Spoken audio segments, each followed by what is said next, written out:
하나님께서 온 세상의 모든 것을 만드실 때 그 가운데 좋지 않았다라고 이야기하신 것이 바로 사람이 혼자 있는 것이었습니다. 그리고 이 좋지 않은 것을 좋은 것으로 바꾸신 방법, 그러니까 이 문제를 해결하시고서 보시니 좋았더라 라고 하셨던 방법, 그것은 무엇이었냐면 또 다른 사람을 데리고 오셔서 둘이 함께하게 하셨을 때, 그러니까 사람이 함께하게 되었을 때 그것이 좋았더라 라고 이야기하신 겁니다. 아브라함에게 주신 자손의 약속, 성경에 나오는 아주 중요한 약속 가운데 하나입니다. 아브라함에게 자손의 약속을 하나님이 주셨습니다. 오랫동안 이루어지지 않았지만 흔들리지 말라고 이야기하셨고 결국 아브라함이 이삭이라는 아들을 얻었습니다. 그런데 이 자손의 약속도 넓게 보면 함께 하게 하시는 약속입니다. 사람이 함께 한다는 것은 횡으로, 그러니까 옆으로 지금 내 시대에 함께 하는 것만이 아니라 종으로, 아래 위로 나의 부모님이나 아니면 나의 자녀와 함께 하는 것도 함께 하는 겁니다.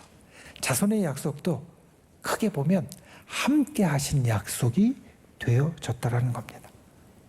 이렇게 우리가 함께 한다는 것, 누군가와 같이 있다는 것은 참 좋은 것입니다. 가끔은 이 시대에 특히 젊은이들이 이 좋은 것들을 너무 모르고 있지 않나라는 생각을 합니다. 이 시대의 젊은이들이 결혼하는 것을 꺼려하고 또 자녀 낳는 것을 별로 좋아하지 않는 것을 보면서 하나님이 만약에 그 광경을 보셨으면 좋다고 하셨을까? 좋지 않다고 하셨을까? 아마도 좋지 않다고 하셨을 겁니다. 함께 하는 것이 하나님 보시기에 정말 좋은 것이고, 그리고 그렇게 살아가는 것이 하나님께서 우리들에게 주신 참 귀한 축복의 삶이 되어집니다. 우리 신앙인은 하나님의 뜻을 이루어가는 사람입니다. 우리 신앙의 사람은 이 땅 가운데 하나님의 뜻을 이루어가는 사람입니다. 하나님의 뜻을 이루어가는데 어떻게 이루어가느냐? 함께 하면서 하나님의 뜻을 이루어갑니다.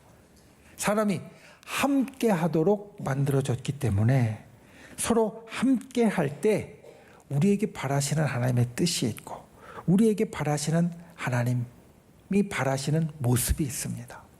오늘 우리가 그 말씀을 함께 보기 원합니다. 함께 살아가는 세상에서 우리에게 바라시는 하나님의 뜻이 무엇인지 우리가 알고 또 삶을 통하여 이루어갈 수 있기를 예수님의 이름으로 축원을 드립니다. 첫 번째, 항상 신앙인의 모습을 가지십시오. 여러분, 우리는 신앙인입니다. 우리는 신앙인입니다. 신앙을 가진 사람입니다. 이것 제가 올해 참 많이 강조하는 말씀입니다. 왜냐하면 신앙인이라는 것은 바로 우리의 정체이고 항상 기억하고 노력해야 할 우리의 본질이기 때문입니다. 신앙인이 이 세상을 신앙인답게 살아가려면 어떻게 해야 될까?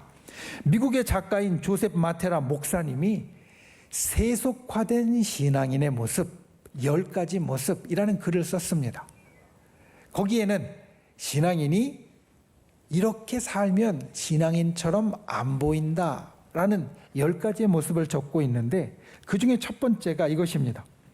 하나님의 뜻을 생각하지 않고 중요한 결정을 내린다. 우리가 이 땅의 삶을 살면서 인생의 중요한 결정을 내리는 순간들이 있는데 그 순간에 세속화된 신앙인은 하나님의 뜻을 구하거나 하나님의 뜻을 생각하지 않고 그냥 그 중요한 결정을 한다라는 겁니다. 설명에 이렇게 적었습니다. 하나님의 뜻을 생각하지 않고 중요한 결정을 내리는 사람은 무신론적 유신론자이다. 유신론자는 누구를 유신론자라고 하냐면 신이 있다는 것을 분명히 믿는 사람, 이 사람을 유신론자라고 합니다. 저와 여러분은 하나님이 계시는 것을 분명히 믿습니다. 하나님이 유일하신 하나님이신 것을 분명히 믿습니다. 그러니까 우리는 유신론자입니다. 그런데 인생의 중요한 일에 하나님의 뜻을 생각하지 않고 결정하는 사람은 무신론적 유신론자, 신이 없다고 생각하는, 그래서 내 결정은 그냥 신과 상관없이 내린다고 생각하는 그러한 사람이 된다는 말입니다. 세 번째는 이러한 모습을 적었습니다. 성령이 아니라 돈에 이끌리는 사람. 그러면서 그 옆에 설명을 이렇게 적었습니다. 세속화된 그리스도인의 모습이다. 그러니까 우리가 이 땅을 살면서 성령, 하나님의 영이 나를 이끌어가는 것이 아니라 세상의 다른 사람들 같이 돈이 나를 이끌어가는 사람이 될 때 세속화된 신앙이라는 겁니다. 하나님의 뜻이 무엇일까? 하나님이 원하시는 것, 또 나에게 바라시는 것이 무엇일까? 그 길로 걸어가는 것이 아니라 이 길로 가면 돈이 될 거야. 이 길로 가면 돈이 아껴져. 이 길로 가면 돈이 많아질 거야. 이런 생각을 하면서 걸어가는 사람은 세속화된 신앙인이다, 그리스도인이다 라는 말입니다. 그리고 여덟 번째 또 이런 이야기를 합니다. 당신의 삶이 다른 사람들에게 복음의 영향력을 미치지 않고 전도도 하지 않을 때. 그러면서 설명이 이렇게 적었습니다. 당신에게서 세상의 사람들이 기독교인과 비기독교인 사이의 차이를 전혀 발견하지 못하면 당신은 세속화된 신앙인이다. 그러니까 세상에 있는 사람들이 나를 볼 때 그리스도인인지 그리스도인이 아닌지 전혀 그 차이가 없다라고 여기면, 전혀 그 차이를 발견하지 못하면, 그러면 우리는 진짜 신앙인으로 사는 것이 아니라 세속화된 신앙인으로 산다는 겁니다. 진짜 신앙인은 세상 사람들이 볼 때 저 사람은 예수님을 믿는 사람이구나 라는 걸 알아볼 수 있어야 한다. 성경은 우리에게 사실 이것을 계속해서 말합니다. 우리 신앙인이 이 세상의 사람들 가운데 살아가지만 신앙인으로서의 모습을 항상 드러내야 한다. 그것을 여러 가지로 표현해주고 있습니다. 때로는 그 모습을 빛과 소금이라고 이야기하고, 때로는 그 모습을 향기라고 이야기하고, 때로는 그 모습을 하나님의 자녀로, 때로는 천국의 백성으로 우리에게 이야기를 합니다. 그러니까 신앙인은 세상 사람들 가운데 살아가지만 때로는 어둠 속의 빛처럼, 때로는 그리스도의 향기를 풍기는 사람처럼 사람들 안에서 드러나는, 알려지는 사람이 되어야 한다는 이야기입니다.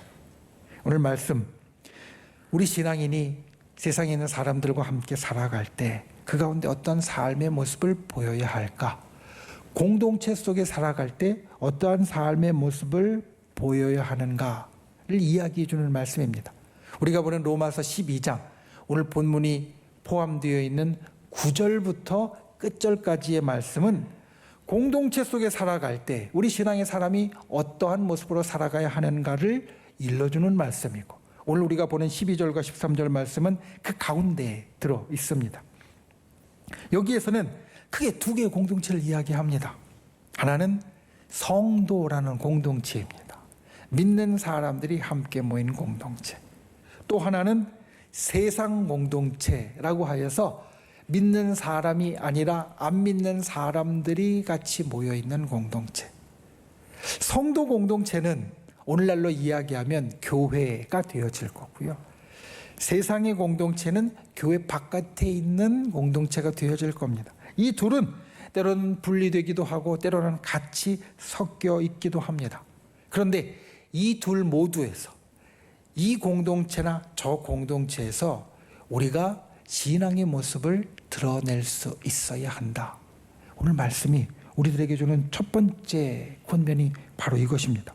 오늘 12절 말씀은 우리에게 이렇게 말합니다.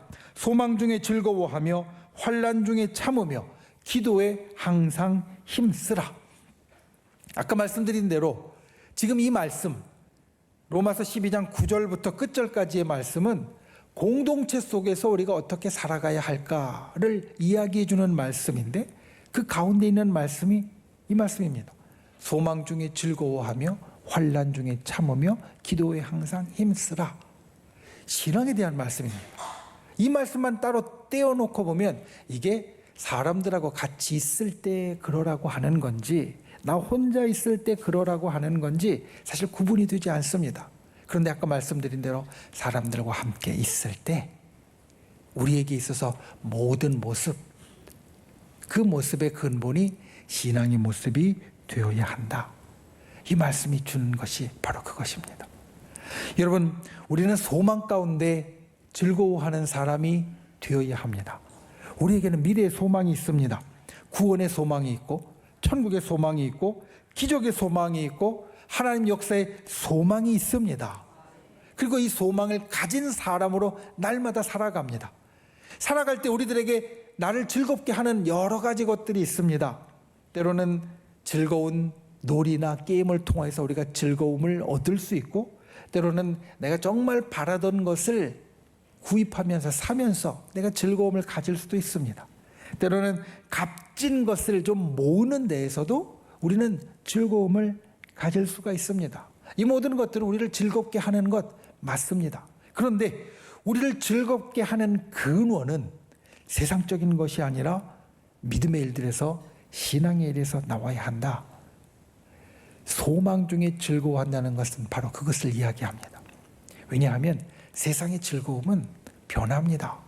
우리가 어떨 때는 게임을 하고 놀이를 하면서 즐거울 때도 있지만 또 어떨 때는 게임을 하고 놀이를 하면서 짜증날 때도 있습니다. 내가 물건을 사고 싶은 것 살 수 있을 때도 있지만 살 수 없을 때도 있습니다. 값진 것을 모을 때도 있지만 잃어버릴 때도 있습니다. 그것을 따라간다면 우리의 즐거움은 있다가 없다가 나타났다가 사라졌다 하는 것이 되어질 겁니다. 그런데 소망은, 우리가 믿음 안에서 갖는 소망은 변하지 않습니다. 천국은 변하지 않습니다. 구원은 변하지 않습니다. 주님이 우리에게 일으켜주시는 기적은 변하지 않습니다. 그러니 그 변하지 않는 것을 우리의 소망의 근거로 우리의 즐거움의 근거로 삼고 우리가 이 땅을 살아가는 신앙의 사람이 되어야 한다는 말씀입니다. 저 여러분이 소망 가운데 즐거움을 찾는 분들이 되시기를 바랍니다. 소망을 우리의 즐거움의 근거로 삼을 수 있는 믿음의 사람이 되실 수 있기를 예수님의 이름으로 축원을 드립니다. 그리고 이어지는 말씀은 환난 중에 참는다라고 말하고 있습니다. 환난에 대한 아주 유명한 말씀, 로마서 5장 3절과 4절 말씀은 우리에게 이렇게 말합니다. 우리가 환난 중에도 즐거워하나니 환난은 인내를, 인내는 연단을, 연단은 소망을 이루는 줄 알미로다. 환난 중에 인내, 참는 것이 생기고 참는 것 가운데 연단, 내가 훈련되는 것이 생기고 그리고 연단 후에 우리에게 소망이 온다라는 이 말씀. 그런데 우리가 조금 전에 살폈던 것이 있었죠. 소망은 즐거움의 근원이 된다. 그러니까 환난은 인내로, 그리고 인내는 연단으로, 연단은 소망으로, 소망은 즐거움으로 가니까 환난 중에 즐거워하는 사람이 될 수 있다는 것. 이게 신앙의 사람의 모습입니다. 환난 중에 소망을 갖고 즐거움을 갖는 것이 신앙인의 모습이기에 환난 중에 참으라고 이야기를 하는 겁니다. 소망과 즐거움이 있기에 우리가 참을 수 있고 인내할 수 있다라고 말씀합니다. 우리가 그와 같이 환난 중에 참으며 즐거움을 가질 수 있는 귀한 믿음의 사람이 되시기를 주님의 이름으로 축원을 드립니다. 그리고 이어지는 기도에 대한 말씀은 우리에게 너무나 익숙한 말씀입니다. 기도하는 사람이 신앙의 사람입니다. 왜냐하면 믿고 바라기에, 신앙하기에 우리는 열심히 기도하는 사람이 됩니다. 기도에 힘쓰는 사람이 신앙의 사람의 모습이기에 오늘 말씀은 그것을 우리들에게 이야기해 줍니다. 자, 함께 살아갈 때 이 신앙의 모습이 있어야 할 이유, 그것은 우리 신앙인이 이 땅 가운데 살아가는 천국의 사자이기 때문에 그렇습니다. 하나님께서 우리를 이 땅 가운데 살게 하신 것은 우리로 천국의 사자로, 천국을 보여주는 사람으로 이 땅을 살게 하셨기에 천국을 가진 자, 그 신앙이 우리의 삶의 가장 근본이 되어야 한다. 오늘 말씀이 이렇게 이야기를 하는 겁니다. 우리가 사람들과 함께 할 때 우리가 넉넉하게 넓은 사람이 되어야 합니다. 주님이 그것을 우리들에게 바라십니다. 인색하거나 좁은 사람이 아니라 넉넉하고 넓은 사람이 되길 원하십니다. 그런데 우리가 넉넉하고 넓은 사람이 되는 근본은 우리가 신앙인이기 때문이다. 이것을 기억하십시오. 내가 인격이 좋은 사람이라서 넉넉한 게 아니라, 내가 착한 사람이라서 너그러운 사람이 아니라, 많이 배워서 많이 훈련해서 좋은 행실을 가졌기 때문에 넉넉한 사람이 아니라, 우리가 신앙인이기 때문에 넉넉하고 넓어져야 한다. 이 말씀을 기억하고 나의 넓어짐이 세상을 향하여 내가 보여주는 천국의 모습이라는 것을 기억하고 그와 같이 넉넉한 분들이 되시기를 바랍니다. 교회 안과 밖에서 사람들과 함께 살아갈 때 우리의 모든 것의 근본이 신앙이 되는 분들이 되시기 바랍니다. 그리고 이 같은 신앙인의 모습이 나와 함께하는 모든 사람들에게 드러날 수 있는 저와 여러분이 될 수 있기를 예수님의 이름으로 축원을 드립니다. 두 번째, 안팎으로 넉넉해지십시오. 올해 우리의 표어가 깊어지고 넓어지는 교회입니다. 그리고 이달의 말씀은 우리에게 이 넓어짐에 대해서 이야기를 하는데, 오늘 말씀의 제목이 그래서 넉넉하게 넓어지는 성도입니다. 우리가 넓어짐의 이유, 조금 전에 이야기한 것처럼 내가 착해서, 내가 인격적으로 수양이 잘 돼서, 내가 그간에 좋은 일들을 많이 할 수 있도록 내가 성품이 좋아서, 우리가 그래서 넉넉하고 넓어질 수 있는 것이 아니라 신앙인이기 때문에, 천국을 보여주는 신앙의 사람이기 때문에 우리가 넉넉하고 넓어져야 한다. 그 말씀에 이어지는 13절 말씀이 그 넉넉한 사람의 행동을 우리들에게 보여줍니다. 성도들의 쓸 것을 공급하며 손 대접하기를 힘쓰라. 여기에 보면 두 부류의 사람이 나옵니다. 성도들의 쓸 것을 공급해주며 손 대접하기를 힘쓰라. 성도와 손님 두 부류의 사람들이 나옵니다. 성도는 교회 안의 사람들입니다. 손은 교회 바깥의 사람들을 말합니다.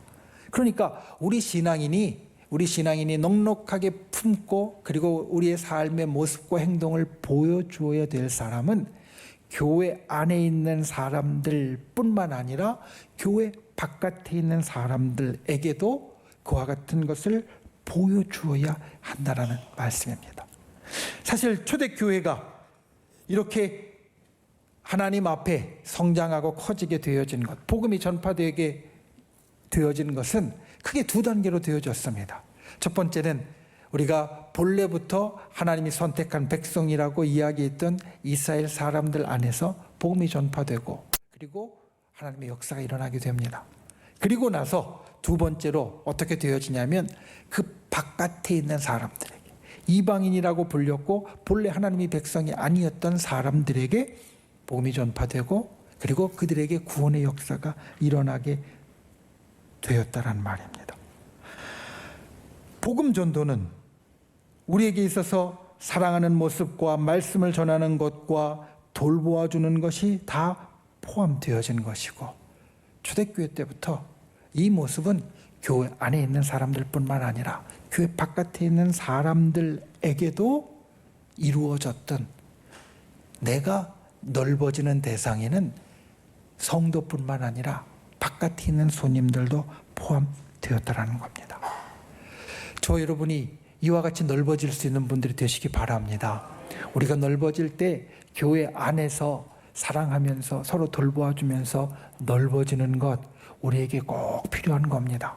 그런데 거기에서 멈출 것이 아니라 교회 바깥에까지도 넓어질 수 있고 교회 바깥에까지도 돌보아 줄 수 있는 넉넉한 저와 여러분이 될 수 있기를 예수님의 이름으로 축원을 드립니다. 그리고 그들에게 하는 행동을 두 가지로 이야기합니다. 첫 번째가 공급이고 두 번째가 대접에 힘썼다라는 겁니다. 우리가 하나님께로 받은 풍성한 것들이 있습니다.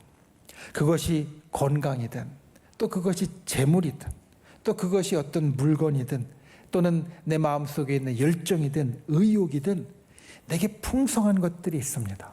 그런데 그 풍성한 것들은 하나님께서 내게 왜 주셨느냐? 말씀이 여러 곳에서 우리들에게 전해주는 것처럼 우리가 그것을 가지고 공급해 주라고, 전달하고 그리고 퍼쳐주라고 우리에게 주셨다. 말씀은 그렇게 이야기를 합니다.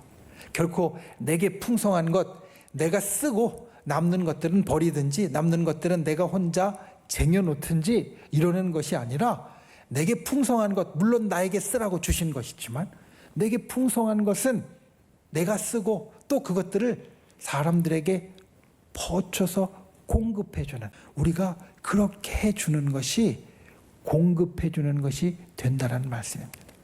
사실 이것이 우리에게 있어서 꼭 필요한 일입니다. 성경은 만약 내게 풍성한 것으로 그렇게 공급해주지 못한다면 내게 있는 것을 들어서 옮기실 것이다. 사실 이렇게 말씀합니다. 그러니까 내게 풍성한 것을 내가 사용하고 그리고 또 다른 사람들에게 퍼쳐주는 역할을 하지 못하고 내가 사용하고 그냥 내가 재워놓고 내가 그냥 버리는 사람이 되어진다면 내게 풍성한 것을 거두어서 그것을 할 수 있는 다른 사람에게 옮겨 놓으신다라는 말씀입니다. 여러분, 우리가 기억할 것, 내가 풍성한 것으로 성도들이 쓸 것을 공급하는 분들이 되시기 바랍니다.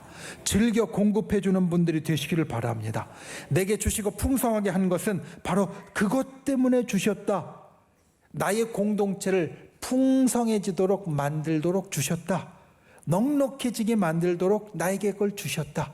이것을 기억하고 나의 풍성함으로 공급해 줄 수 있는, 나누어 주고 그리고 베풀어 줄 수 있는 넉넉한 분들이 되시기를 주님의 이름으로 축원을 드립니다. 대접하기 힘쓰라는 말씀은, 대접은 사랑하고 돌보라는 뜻이고 힘쓰라는 말씀은 말씀 그대로 열심히 하라라는 말씀입니다. 우리가 공동체 속에서, 특별히 우리 공동체 가운데 성도가 아니라 바깥에 있는 사람들에게 대접하는 것, 사랑하고 돌보고 그리고 그들을 위로해주고 손 붙잡아주고 이것을 열심히 하는 자가 되라. 이 말씀이 되어집니다. 교회 바깥에 있는 사람들에게도 넓어지는 분들이 되시기를 바랍니다. 사랑하는 마음으로 대해 주십시오. 힘들 때 돌보아 주십시오. 어려울 때 위로해 주십시오. 이것이 우리가 이 땅 가운데 하나님의 마음을 따라 넉넉해지는 것이다 라는 것을 기억하고 교회 바깥에 있는 사람들에게도 힘써서 대접해 줄 수 있는 저 여러분이 되기를 예수님의 이름으로 축원을 드립니다.